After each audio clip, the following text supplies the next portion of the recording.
Text with Erin and Melissa.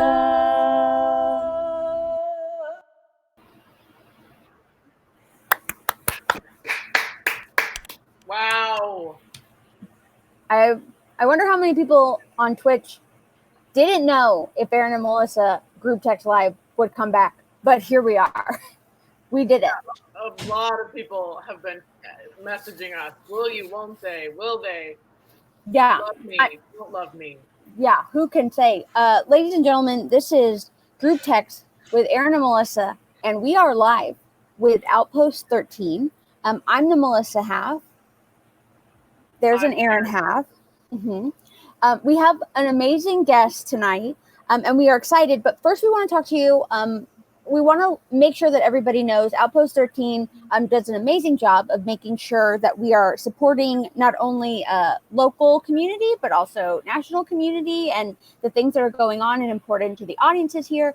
So tonight, this week, we're supporting the Bail Project. There will be all kinds of information for you in the chat. And if you scroll down a little bit about how you can give to the Bail Project, which helps combat mass incarceration with their National Revolving Bail Fund. I read that. You can read that. And I read that because what I've come to find out this week is a lot of people don't know how to read or Google information that's right in front of them. Not that they don't possess a skill, but they choose not to. So that's you. Triggered. I'm here to help. We are excited to be able to support something like that. And tonight, our guest, who is part of Group Text, she is beautiful. She is wonderful. She is our friend. But she is also an entertainment journalist because apparently she cannot pay her rent just with our love. So until that becomes a feasible form of payment, tonight we have entertainment journalist Megan Vick with us. Oh my God, hi guys. Can I confession that it has been I'm not kidding, that it's been a dream to be on this podcast, and I was always jealous when it was other friends that were what do we have to do to be important enough for Melissa and Erin to ask me to be on their podcast? And so and I was I'm gonna be here. It's happening. Sorry, the world's like a garbage, like a dumpster fire for it to happen, but I'm here. No, the truth is, we have the perfect timing of trying to do lighthearted things, and then it's the day before a dumpster fire starts. And so then we have to make all of our friends try and be chill and lighthearted in light of a dumpster fire. So we really appreciate you for being both hilarious, very funny, and also very intelligent and informed. And we surely get more from you than you will get from us. Just by way of, you waited it out long enough. We have it video now. We're right up in the world, and we can move it up, and the world can see us. And so, we put our eyebrows on today. Yeah. I haven't really done a lot to care for myself since the last time I did this podcast, which was 2 weeks ago. So Megan, welcome to Group Text. You are familiar because we did it 100 years ago, and now it's come back to life. This is a podcast about friendship, communication, and technology. You are familiar with all three. We like to start out with we like to start out with a question. Erin, do you want to ask her that question? Yes, I'd love to. Megan, what would you say on a scale of cardboard box to Steve Wozniak? Where do you fall in your technological abilities? Oh wow. I'm definitely closer to Steve than I am the cardboard box. That's a great way to rate. I was raised on the internet. I was that girl with no friends building Angel Fire websites at 13 to post my fan fiction. So let's say maybe we didn't have time to be friends because we were building a successful writing career. Absolutely. But no, I am definitely, my parents call me the Oracle. When anything technological breaks in their house, it's time to call the Oracle, so I can tell them how to. I'm sure every millennial relates to that on a deep level. But even at work or whatever, if we're trying to figure a conference thing out, it's always Megan, can you figure out which chords are supposed to be there? I can't build computers. I'm not a super whiz, but I'm up there towards the Steve and not. I'm pretty far away from Cardboard Box. Okay. So you can build a website, but you cannot build a computer. Yes. Yeah, that's a great way to say it. Amazing. I understand completely. Erin can build an entire island, and I do not own the Switch. On Animal Crossing, I have not tried to build a physical island. Megan, are you on Animal Crossing? I'm sad that we're not. We need to fix this. Yes, I'd love to be friends with you on Animal Crossing. I have really laid low on Animal Crossing friendships. I'll tell you where I fall technologically is that I can't remember how to get dodo codes, and so what's a dodo code? You gotta go to the guy and you gotta remember what to say to him, and then you gotta become best friends. So what's easier to do is if you become friends on Switch in general, and then if you can just open your gate, and if you're a friend on Switch, they can come without you having to worry about dodo codes at all. We'll talk offline about this, and I'll walk you through a way simpler way than dodo code. Yeah, dodo codes are complicated. So yes, Melissa, I did build an awesome island. So I'm sorry to rub that in every time I talk to you, but I do.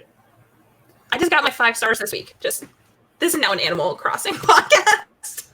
Hey, listen, I just saw a sign at a march that was like, I spent more time on Animal Crossing than cops trained to be a cop. So I was like, that's sad, but also true. And sorry, America, you know? Well, just know after this podcast, there are some people in the chat on Twitch that are trying to get some codes from both of you, which I feel like is the new phone number. And like, really what I'm trying to say is I'm behind even in that world. You know what I'm saying? Like, I don't got no dodo codes. I don't have phone numbers. I'm like, these girls have it all. What can I give you? What do you need from me? Do you need, and we'll talk about that in a different podcast too. You know what? I'm hearing it come out of my mouth and I'm like, stop while you're ahead. Okay. Megan. All right. So You're closer to Steve Wozniak. But as far as communication goes, scale of 1 to 10, you're an entertainment journalist. You have to receive culture and communication and then reprocess it for the masses. And I'm going to be honest, most things I know about television, I only know because you exist and you make sure that I know them. Is that a thing you love to do? Is that a thing you do because you're just getting rich and buying mansions? Like, talk to me about your role as a journalist. Yeah, it's a weird thing. I feel like I'm going to be saying that a lot throughout this conversation. So I'm learning to be better on Twitter. That's a thing. Like, some of the people I work with, people I know are like really great at Twitter, and I'm not. I forget that I have it half the time, and it's a really good microphone and I don't use. But otherwise, no, when it comes about writing, like, that's the joy of the job, is that like we get this information. It is our job we're in this thing that we call now called peak TV, which is there's more television than ever. There's over 500 new scripted programs of television per year.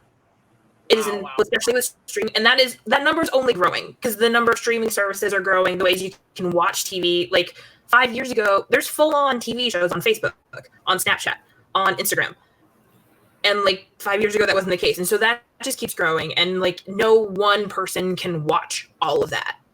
It's even overwhelming for us whose job it is to go through all that, but to be able to go through all of that and try and help shows that are like doing important things, that are doing good things, and be like, you guys need this. Is a privilege and an honor to get to do that. So like that's the pride I take in the job of being like, these are things that you need to see or like are good to see. Because sometimes I feel like what's happening right now is there's a lot of information and a lot of it is good information, but it's a lot of heavy information. And so like my thing this week has also been like, here's just like some good information, like some lighthearted, feel important, like it's important, but like also like take care of yourself. Like if you bury yourself in sad statistics, like we're never gonna make it through this. So like there's stuff out there that's not just like, holy crap, you guys, this sucks, you know? Yeah. Honestly, even when the pandemic started, I realized Netflix just started being like, have you seen Outbreak? Have you seen Everyone Dies from a Flu? Have you seen I Am a Dead Zombie? And I understand, but I was also like, can I get literally anything other than what is the sci-fi that is happening outside of my real life door, you know? So I definitely fall in that category of literally any of those other shows, give them to me. I want to hear all about them, you know? It's too much for me. Yeah, everybody watch Sweet Magnolias. Like, that's if you need to get out of here, Sweet Magnolias is where you need to be. Wait, so Megan, what's your Twitter handle for all our people watching, listening?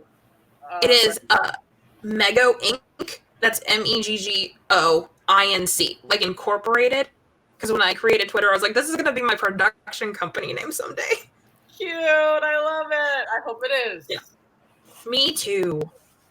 Well, sorry. Followers, and then you're going to get on that Twitter. You won't forget about it when you got those hot new followers trying to come through, retweet like fave Dodo code. Art Dodo code. Yeah. Yeah. I obviously want to hear the shows, but before I get to the names of the shows, I'm interested in what, like, you and even like what journalists, what people who are kind of in this world, like, what are you guys discussing as far as important topics that should be getting, like, even more than the show title? Feel free to shout out any show titles, but like, what is important to be discussing that you think we haven't been talking about, or like we've talked about it, but like really pay attention?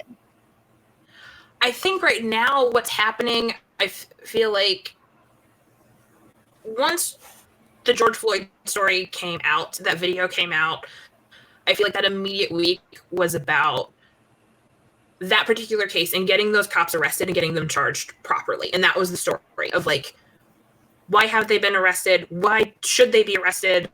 What charges need to be brought? And then and now that it's those people have been arrested, we're still waiting for Breonna Taylor's cops to be arrested. Important fact.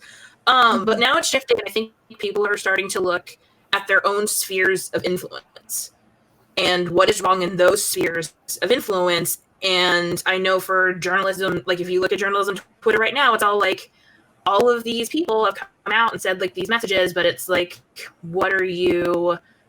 are these people standing by the messages that they're actually sending out? So I know for a lot of journalists, and especially journalists of color, especially because like before, when the pandemic hit, it was hard enough to find freelance journalism work before the pandemic hit. And then the pandemic hit and like there's no money. Yeah. Because everybody's like trying to deal with this. And now there's no money, and now we're in a racial crisis. So like, how are those people getting work? What is the work they are being asked to do? Is it purely like, can you come write the stories about like Black Lives Matter? Because we don't have anybody, like Black people on staff to write those stories. And then that's their only responsibility is to write these like traumatic, heartbreaking stories. So the thing people need to know right now is like, regardless of whether it's journalism or not, where you are at and what you are able to do, who are the faces that are around you, and are they giving you the diverse selection of opinion that you need to have like a grounded worldview? Or does everyone that you're talking to, wherever you are, look like you, sound like you, and have your same opinions? Mm-hmm, mm-hmm. Yeah. So as far as, how do you think that is translating into the world of like, obviously there's news reporting and that's, very, very grounded. How are you seeing that reflected, or some of those themes and topics being covered in like on CW shows, or like indie films, things that are coming out, like on a Snapchat show? Like, is it, and should it be? Maybe it shouldn't be, Well, I mean, I think what's happening now, because due to the pandemic, like production was shut down, like across Hollywood, no one is filming at this particular moment. So it hasn't been long enough to know what like writers who are coming up with new shows of television are going to put in their new shows of new seasons of television. And so more I see what's happening is a lot of like people that have had problematic patterns before are getting called to the carpet to have to accuse that. Vanessa Morgan from Riverdale is the only Black series regular on that show. And she came out on Twitter this weekend and was like, I'm a sidekick. Like, I don't get to do anything. And luckily, like, her doing that in this moment, the showrunner publicly responded, like, you know what? You're right. And we have to do better. And so now it waits to see, like, are they actually going to do better or not? So that's really like the main thing, is that places where people previously felt too scared to say that things weren't right are now feeling that like the momentum is with them. Mhm. And if they have the space to say anything without fear of like retribution or like that they'll get fired or anything, because the world is watching. And if any of those things do happen, there's a gigantic audience ready to swarm to be like, nope, we're standing up for this person and we believe them. I feel like 3 months ago, had this come out, like it wouldn't get the same attention that it's getting now. And thankfully it is getting attention, because there's a lot of stuff that's been going on that people of color have just had to like suck up, because like, oh, that's the way the world works and this is the system. And if I say anything, I'm difficult. If I say anything, then like it's not going to work. And like I need to be grateful. This like myth has been perpetuated. They need to be grateful for what they have, even though what they have sucks and is problematic. So that's a fun thing to see in this moment of being like, no, like I deserve the same treatment of these like as my white coworkers. Why am I not having the same treatment as them? And so that's really interesting. And I'm going to be, when people are allowed to go back to production, I feel like I hope that we still have the momentum to be looking at these things as critically as we are now. And we don't like let up and be like, well, that was great while we were in quarantine to care about this. But now that like we're back to our regular lives, do we care as much that like we're watching shows where there's only one Black person and the fact that like they're Black doesn't matter, right? And you've seen those shows where there's like the token Black detective, and it doesn't matter if they're Black, they just happen to cast a Black person to be there, but they never talk about the fact that, like, the characters,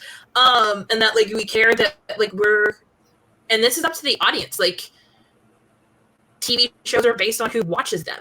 If you're only watching shows where those characters are tokenized rather than watching shows with a diverse set of opinion, then the shows where tokenized characters are going to be the ones that get made, because that's how they sell TV.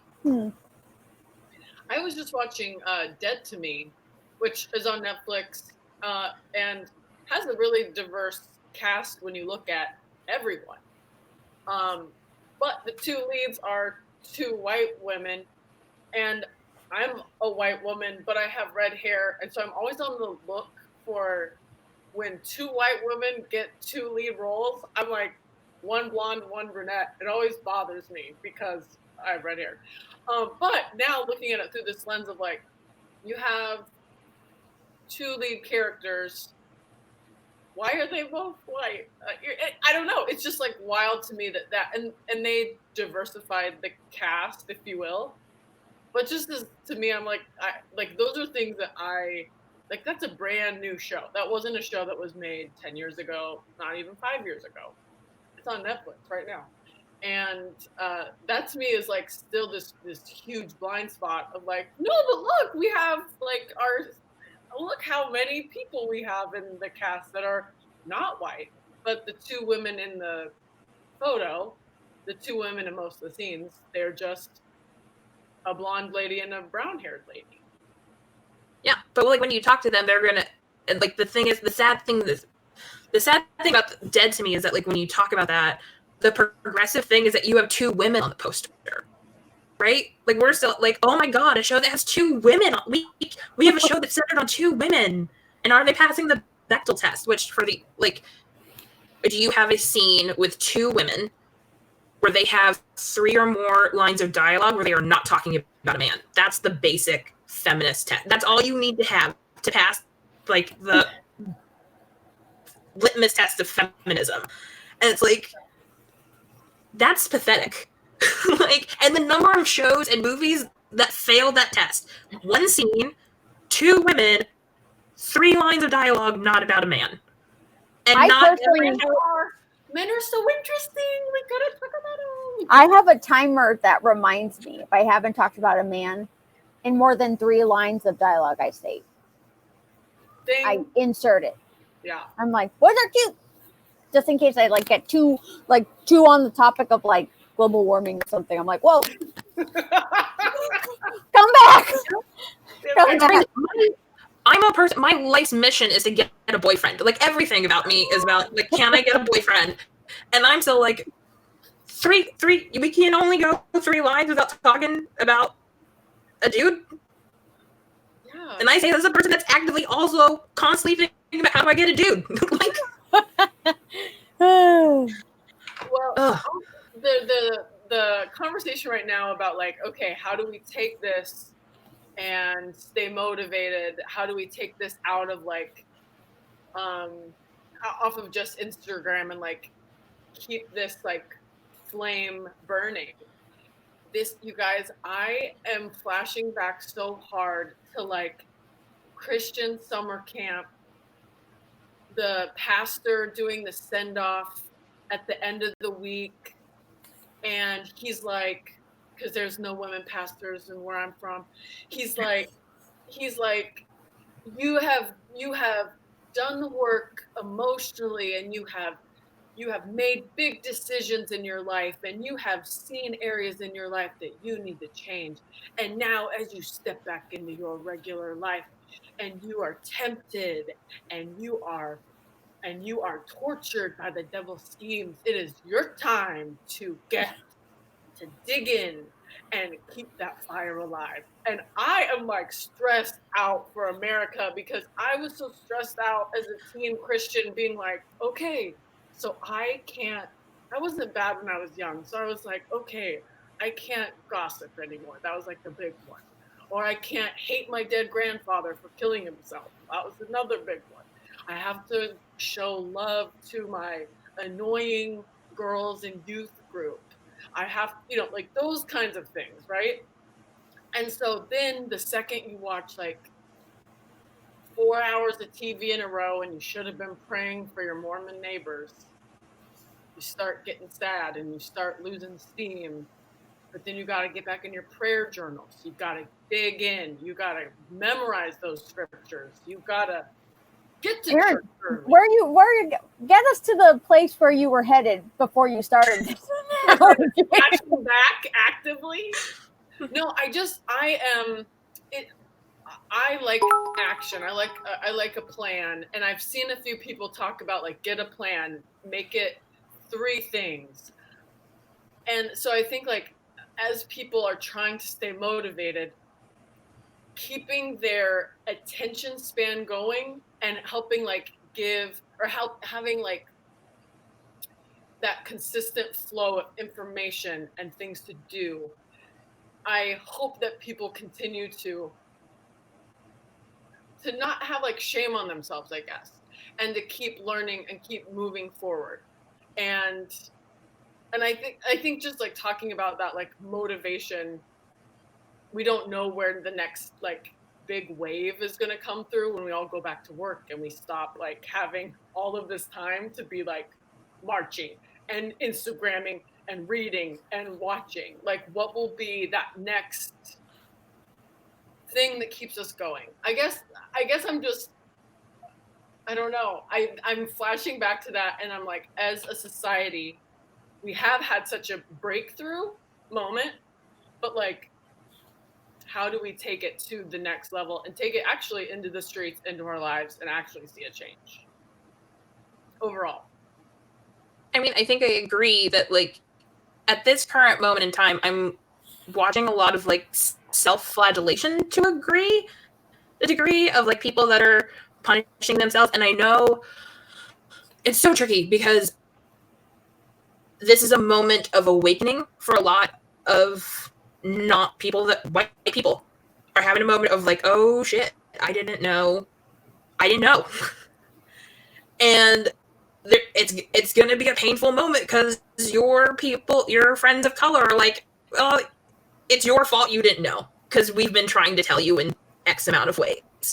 And I think that's important to have that moment of awakening. I think it is, but also like if you continue that, like you're saying, of like this constant punishment of like, I need to learn because like I was bad and I didn't know, then like there is no way to sustain that. And that's not me trying to make it more comfortable or palatable for white people to like accept minorities into their lives. As human beings, you cannot sustain that. And I think it is very important that like the phrase is like, I need to do the work. Well, an important part of that is like you need to find the joy in the work. And a lot of stuff that's happening right now is like we're learning a lot of depressing things. Learning about the slave trade is depressing. Learning about the 50 years after the slave trade, where active, growing African American communities were destroyed for like that's depressing. However, there are multiple outlets, things, art in the Black community that are not depressing, and I feel like if you can find joy in discovering Black excellence and like these things, like I've been doing it. You guys will appreciate this, and I posted on Facebook that like I've kind of been modeling it after like our fitness journeys for those like of sort of like you're trying to learn a new skill, right? Like being anti-racist is like trying to learn to do a pull-up. And sometimes the first part of like trying to get that arm strength is like aggravating and annoying. But like as you get one step closer, you feel good about what you've learned and what you've taken on. And I want people to desperately to like take that on that mindset of like, yes, you're doing the work. And sometimes it's painful to learn those things, but also like you become a more well-rounded, compassionate human being the more you learn about those things. And you discover new voices like, oh, like if I hadn't had this awakening, like would I know about this new comedian that I had never heard before, about this new speaker, about this new author? And you're participating in work and you're finding work that enriches your life. And I want people to get past this, like, God, I was like, I made this like potentially racist joke when I was 12. And that means that like I'm this like dark, horrible person and I need to like really seed out the like things of racism in like that whole like there's a lot of punishment narrative going on. And I'm just like, find some joy in discovering things that you didn't know before and embrace those and celebrate those. And when you have that joy, then you feel when you've learned a new skill in fitness, like, okay, now I want to move on to the next thing. I have a new goal. I want to do that. And you're encouraged. And that's how we keep the fire going rather than this whole like, I have to do this because I've been terrible and I'm a racist. It's like, learn new things. And then you want to continue to learn new things. Well, Anna is like also that taking it, almost like taking it like small goal by small goal over the course of like a long time, which is like part of our fitness journeys as well is like, you can't just go in and change everything in a month to 6 months. We've all been going to that same gym for like 4 years and we all have like, it's a process, it's a journey. And I love that. I think that that's like maybe the thing I'm rambling on toward is like that ability to find joy, like that, like being able to get past this like guilt, though work through it. I'd say don't just skip over it. Yeah. And then move forward into that new territory of like, what can I learn? I love that. Like, where's the art? Where's the beauty? Amidst the hardship, which is where we all find our voice, you know? I want to be a little personal because Megan, you are the daughter of a Black man and an English mother, I'll say for our audience, because she is from the land of England, not just like she is of English descent here in the U.S. I am a daughter of a Honduran man and an American mom. We both grew up in the South. And so technically, here's the thing. This week I was talking to my mom, and I'll tell you offline about an incident that happened to me with a very kindly intending woman. I didn't realize that I was biracial until I was 19 years old. I was watching an episode of MTV True Life for a biracial couple. And I was like, I guess I was just racist enough to not realize that biracial could be more than just black and white, that any two different races blending would be some form of multiracial, biracial. And I later this week, I realized, because my mom's a school teacher, she was like, well, it's because of school induction forms. Don't let you be Hispanic and Caucasian. They make you say Hispanic, not white. So you don't get to pick in that one. So that's a whole long, complicated story. Moral of the story, what I would love to hear was what was communicated to you, if anything at all, because clearly nothing communicated to me. I also grew up in Miami, so most people looked like me. I didn't really have there wasn't a question about having a Latin dad till I moved to North Florida. What was communicated to you by either your parents about like your identity, if at all? So I didn't find out. I was 10, instead of 19 when I found out. And also, so before, my dad was in the Army until I was 8 years old. So like for those first 8 years, we were moving around a lot. And like from age 3 to 6, so like when I became like a conscious being rather than just like a drunk baby around all the time, like we were living in Germany and we were on base. And when you're on base, like being mixed biracial is not, there's tons of us because black soldier, especially in Germany, like black soldiers married the locals. Like that was not a thing. So I never questioned it and no one brought it up because it wasn't weird in any way. Like there were so many couples like my family that it never really stuck out to me. And it wasn't until my dad retired and I grew up in Fayetteville, North Carolina, the most patriotic city in America because it's located right next to the largest military base. And I was 10 years old and me and 2 other girls were in charge of like raising and lowering the flag at the flagpole every day. Mm-hmm. And we were walking out and my friend Camille just like turns around and like legit just goes, "Is your daddy black?" Like that was, it's cemented. And I remember so clearly of how like she was like 3 steps, we were walking out, there were the small set of stairs, she was 3 steps below me and I was coming down, she's like, "Is your daddy black?" And I was so thrown by that question. I had never thought about it before. Like consciously, I had never thought like my dad is black and my mom is white. That had never occurred to me. When I tell people the MTV story, people immediately go, "Did you not know who your dad was?" And I was like, "No, bitch, I knew who my dad was. I had never thought about it. It did not occur to me." I was not having like identity questions. Yeah. And I went home and I told my parents and my mom was immediately offended because she didn't understand like why the assumption was that my dad was black and that she wasn't the black parent. And so that was a weird thing. And like to this day it is a joke. Like if you're telling a story and my dad wants to know like if the person in the story is black, he won't say like, "Oh, was that it's like, was his daddy black?" Like that's it's like a Vickism now that we use. And that was like an awakening moment for me. And I will also say like on that front, typically I feel like people assume that when having a black parent and a white parent, that it was like my mom's parents that would have an issue with the situation, or her side, like the white side of the family. In my case, it was actually the opposite. Like the most resistance that I've felt to my existence is from the black community because my dad married a white woman. And that's an issue. Even right now, I am aware, I haven't encountered it personally, but I've heard like there's black people right now in this moment talking about like, you know what, interracial relationships are the issue. And like they are entitled to their own opinion. And I'm like, I feel like had this moment been happening like even like 3 years ago, I would have a much bigger insecurity complex about that debate. And luckily it took some like straight up systematic racism encountered over the past 3 to 5 years for me to be like, "Oh no, sorry, like I'm in this fight whether you want me to be here or not." And like having that sort of confidence in myself. But yeah, it's a weird thing.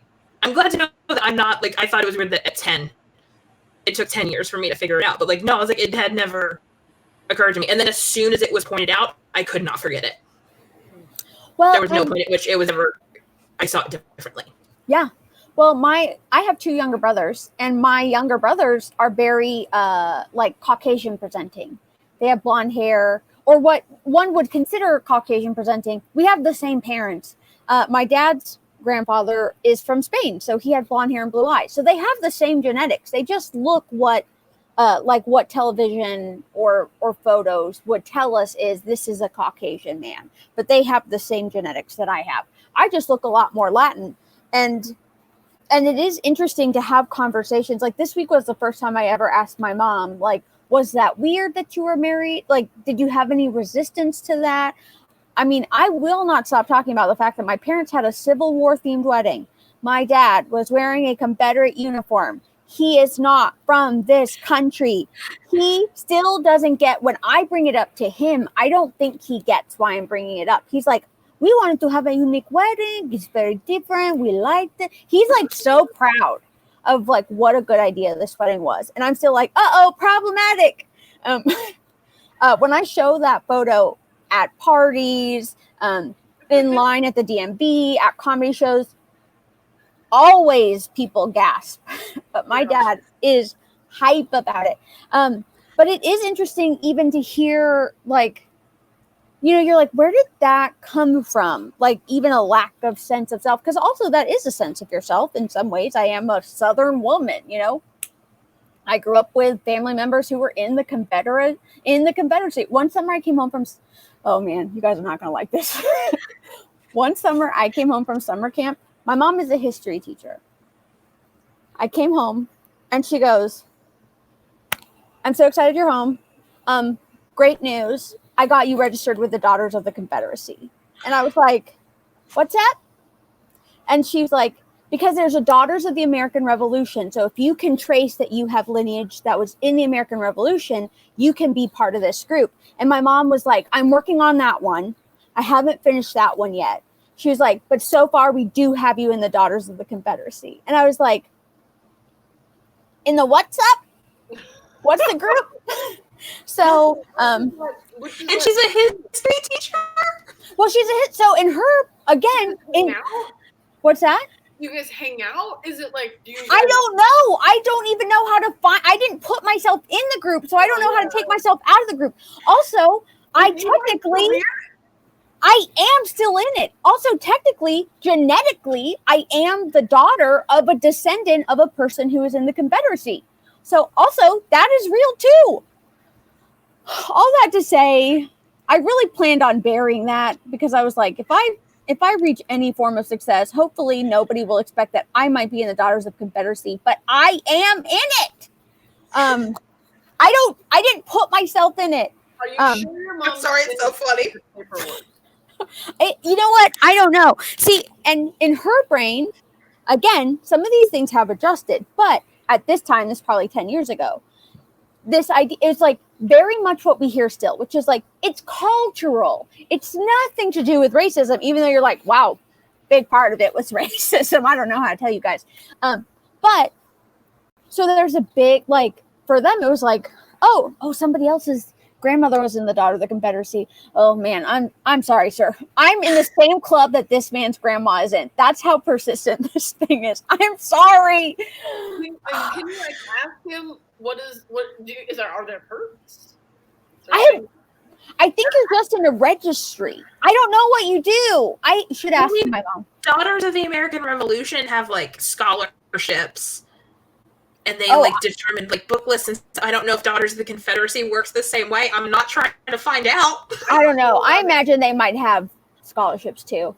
You know, if it makes you feel better, my parents recently retired, and they moved from Fayetteville to Wilmington, North Carolina, and they are knowingly in a town called Monkey Junction. Now the excuse is like there were actual monkeys at this place and I was like, okay, cool.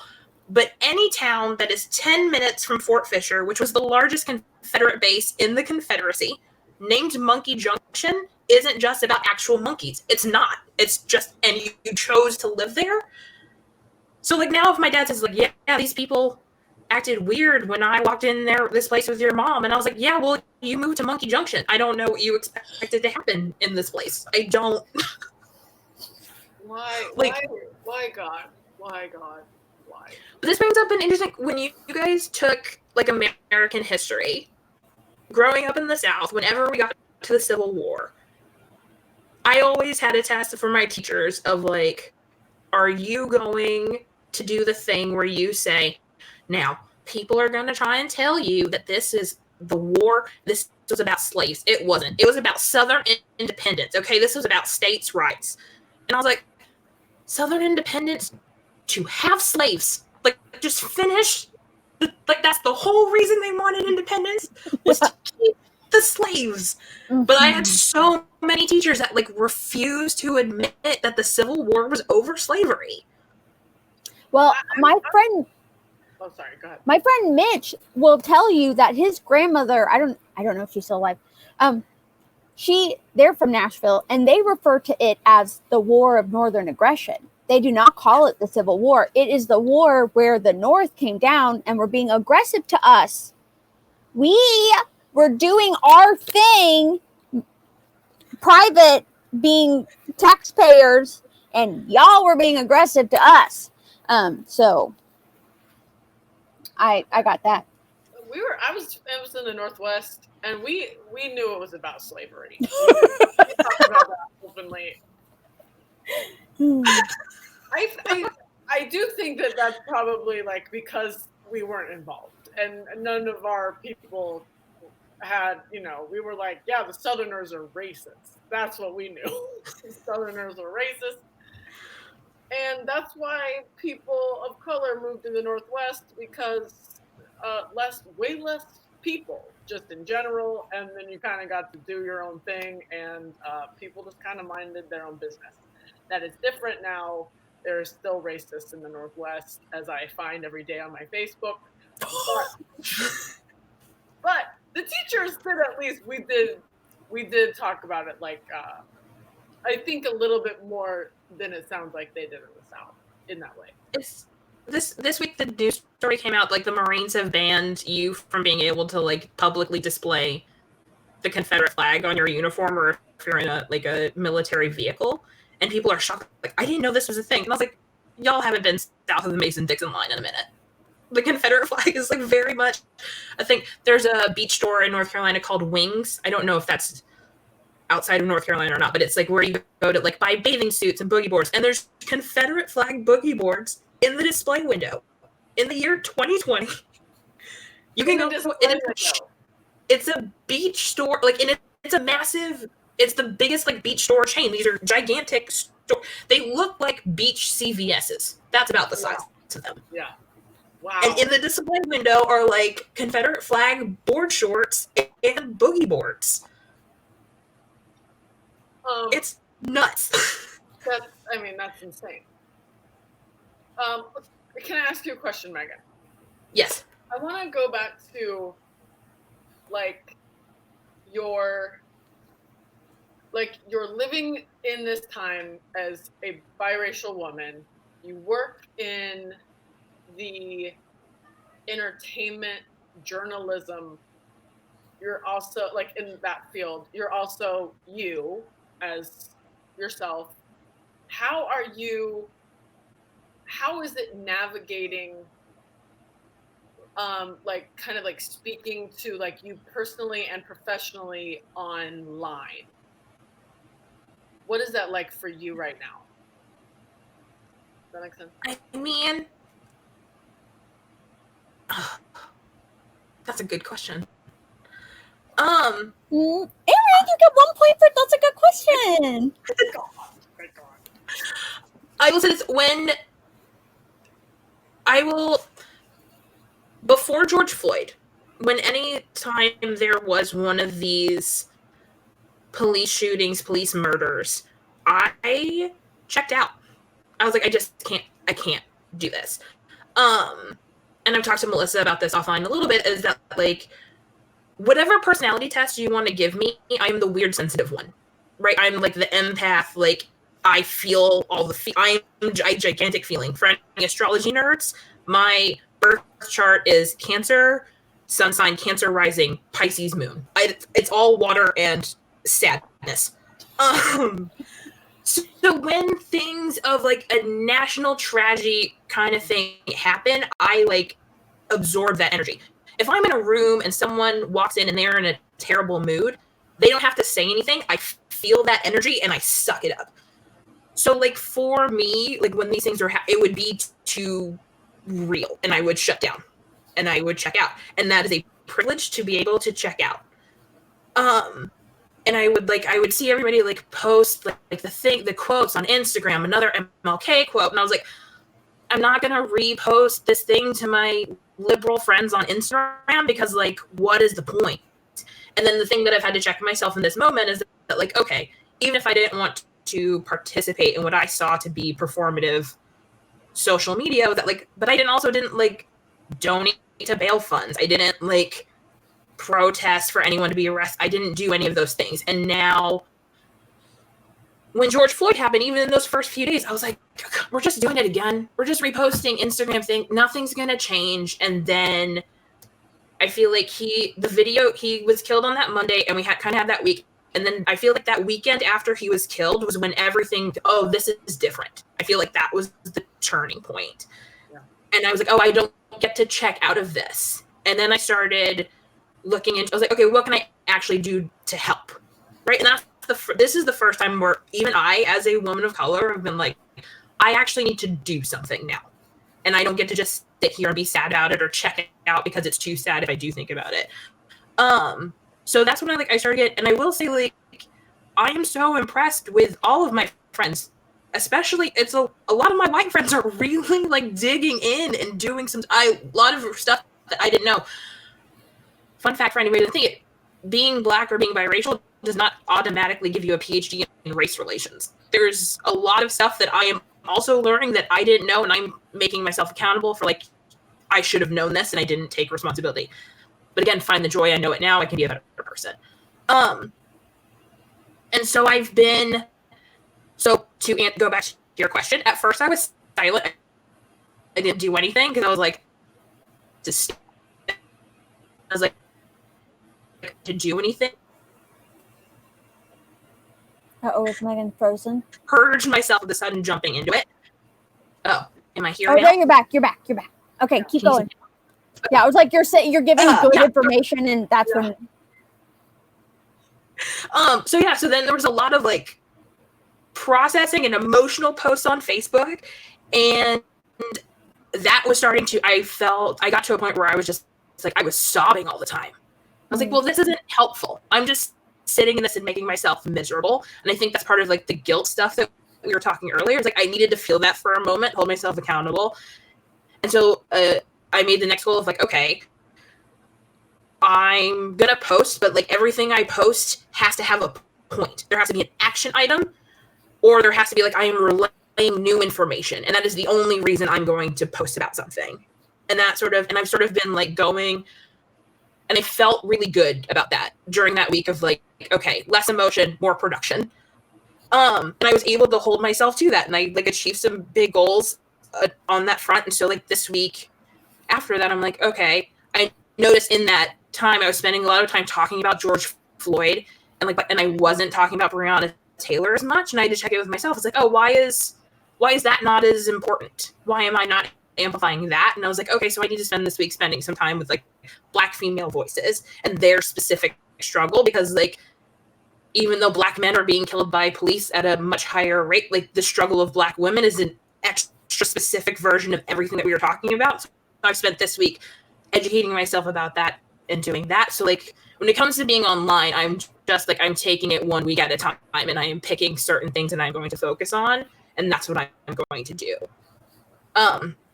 But also, like, sometimes I just see, like, a thread on Twitter, and I was like, this just needs to be retweeted, because y'all need to see this. Or it's not that, like, that happens. I've also tried to, like, increase the meme count just a little bit, because I'm like, okay, this is getting too heavy. We need something. Somebody needs to make a joke, and it needs to be happy.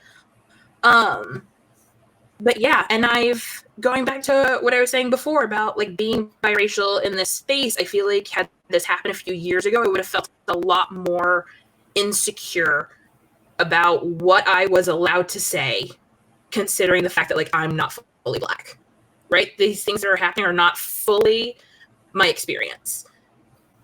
But I am at a place now where I am capable of saying of like, you know what? I'm biracial, I'm not Black. My name is Megan. I've never had to change my name on a resume to make me more appealing to anybody. And so I get a little bit more access than what someone with a darker skin tone would have, but like, I can't punish myself for that. It's like, how do I use that access to now help people? And that's where we go forward. And like being honest about experiences I've had where my melanin content has been a detriment or I've been held back because of it. While at the same time being like, I acknowledge that I haven't had it as hard as people who are darker than me, but I can use the fact that I haven't had it as hard to help them. And that's just what you have to do. It's like, where are you at? Be honest with what's happened. and then how can you help people? And then we go forward. Yeah. Well, we're probably at the place where we got to ask her our final questions. And even that was like, we could go out on that note because that was a good question.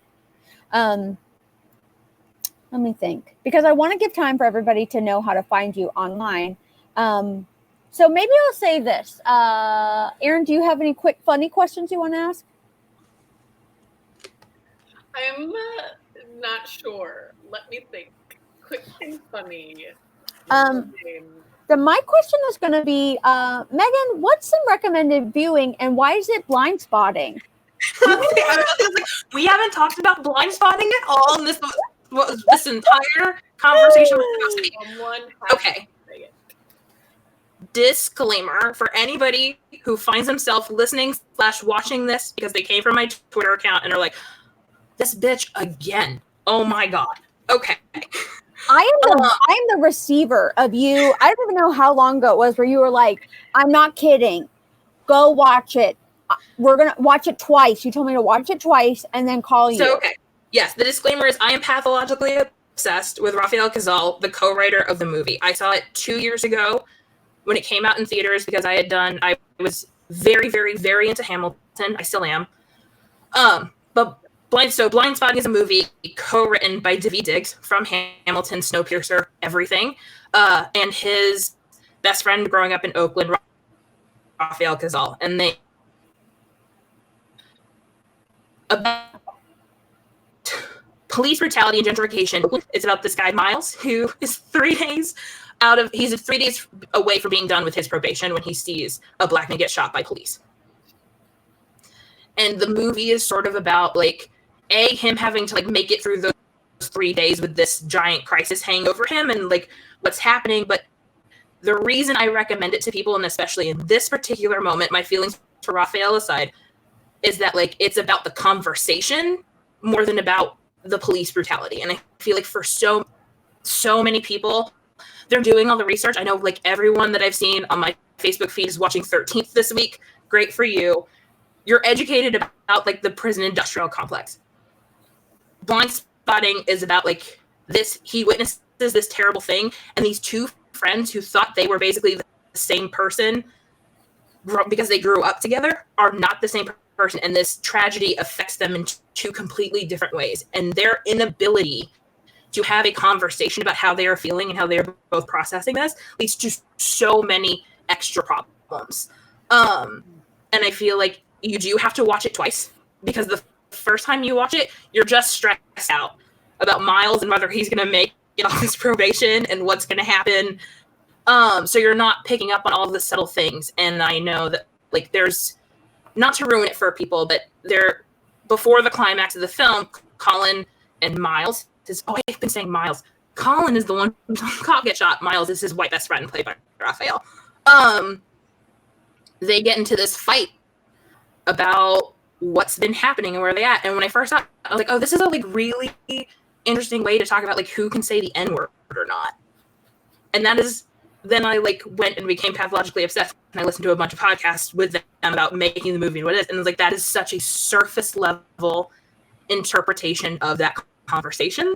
And so when you watch it the second time, you can get more into what they are actually saying, which is that like their inability to talk to each other has led them to lead 2 very different experiences, and people that the person they thought was their ride or die is not actually there for them, and how like depleting it is to not have that person. So anyone who's struggling with how to have these conversations, I feel like it's a fantastic movie for you to watch and figure out how to do that. And what ends up happening is like they end up using spoken word and elevated language, heightened language, in order for them to be able to express like these traumatic things that like don't have words.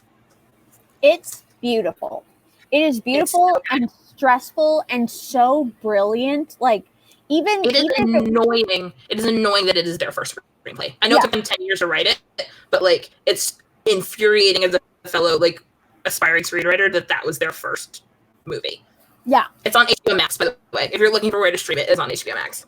It's so good. If they had written this movie about dolphins, we'd probably still be talking about it. Like, it's so good. And then it is just about such. Let's be real. That'd be crazy to hear. Yes, dolphins just walking around Oakland. What's also interesting? Word? Are you kidding me? When they first started writing this movie, the impetus of it was in part because Oscar Grant had been killed in Oakland. Oscar Grant, the movie Fruitvale Station, starring Michael B. Jordan, is about that. But he was a black guy he was being arrested by police, and they shot him and killed him at a Oakland subway station. Yeah. And that was the impetus for. And so, in the early versions of the film, that was the centerpiece. There was a huge protest, and that was going to be a whole part of the film. And then as they kept writing new drafts, and we moved further away from that, and protest fatigue set in. That's why, again, not want to ruin it for people, but this guy being shot by police is actually the backdrop rather than the central focus of what happens in the film. And I feel that's such an interesting discussion of in comparison to where we are now, because I feel we are also in the same place of how many times do we have to go through this? We're, and especially before George Floyd, is we're numb to it now. It's just oh yeah, okay, this is what's happening. So I find that very interesting that's how the movie evolved. Mego, we're very lucky to have you because you know so much stuff about so much stuff. And it is a regular challenge to me just to keep up on a viewer and film level, because your ability to know the name of the screenwriter and the director and the AD and is level. It's phenomenal, but you can do that on so many levels and categories. It's thank goodness I have Megan. She's my external hard drive of brilliance. I'm here for all the time. How do people find you online, our little external hard drive of brilliance? How do they find you? Okay, well, as Twitter, as I mentioned before, but for new people doing it, it's Meggo Inc., MEGGOINC, Incorporated. And then on Instagram, it's Megan Vick, VICK, which is just my last name. That football player we don't talk about. Uh-oh. We're talking about him more right now. Yeah, honestly. We are. Because of how long he did go to jail compared to how long other people don't go to jail. You know what I mean? Yeah, I've seen that meme statistic. Yep. Magroni, did you have any last minute things you wanted to say or ask? Mainly I just wanted to know, what's your favorite part of Hamilton? Oh, man. You got 2 minutes, so you got 60 seconds. Okay, my favorite part of Hamilton is Satisfied. Okay, follow-up question, since you answered that so fast. Would you watch a Hamilton sequel or Hamilton spin-off, I'll say, about Peggy? Don't answer this. Yeah. It's bait. It's bait! So I also think, fun fact, they actually, so Hamilton and Eliza had 8 children, and they named them after important people, and there was Philip, all those people. Phillips. Double two Phillips. I think there was another Angelica or something, but then the dog was named Old Peggy. Right? Justice for Peggy. I am here for a Justice for Peggy moment. I just want Peggy to have her whole 3 hour. I want 3 hours for Peggy. Well, we only got about 60 seconds, so I gotta move us along. If you've been watching us, we're here every Tuesday night at 7 p.m. There are more episodes of Erin and Melissa at erinandmelissa.com. Please visit us there. Please check out the Bail Project. Please stick around for more shows for Outpost 13. We're everywhere online at erinandmelissa.com. And Megan Vick, we love you with our whole heart. Thank you so much. On that note, good night, America. Erin? See you never. Love you. Bye. It's Group Text with Erin and Melissa.